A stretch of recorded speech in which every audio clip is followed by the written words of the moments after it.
টিলাগড় ছাত্রদল আমরা এখানে অবস্থান নিয়েছি।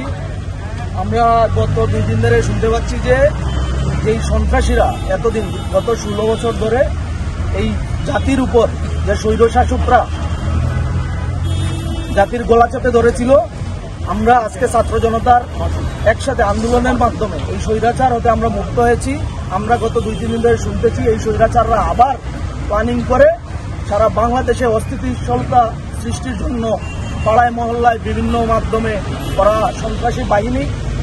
সন্ত্রাসী বাহিনী ক্যাডার বাইরে থেকে এনে ভাড়া করতেছে যে আবার ওরা অরাজকতার রাজ্য তৈরি করবে।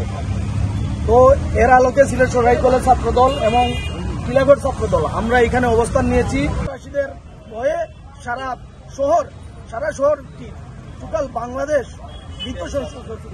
আজকে বাংলাদেশের মানুষ তার অধিকার ফিরিয়ে এনেছে। ভোটের অধিকার ইনশাল্লাহ নিশ্চিত হবে। সারা দেশে সকল সন্ত্রাসীদেরকে নির্মূল অভিযান শুরু হয়েছে।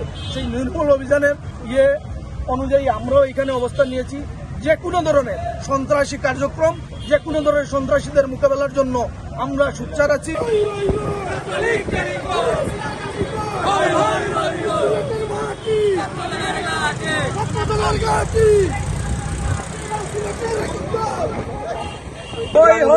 আমরা এখানে অবস্থান নেওয়ার একমাত্রই আমাদের উদ্দেশ্য ছিল এই সন্ত্রাসী গোষ্ঠীদেরকে আমরা প্রতিহত করা। আমাদের অবস্থান কর্মসূচি, আমাদের টিলাগড় অবস্থান আছে, পুরো সিলেটে আমাদের অবস্থান, পুরো বাংলাদেশে আমাদের ছাত্র জনতা, আমরা ছাত্রদল মাঠে আছি এবং মাঠে থাকবো।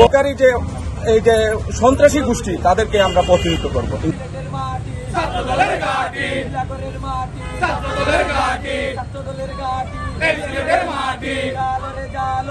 আগুন জ্বালো একসাথে।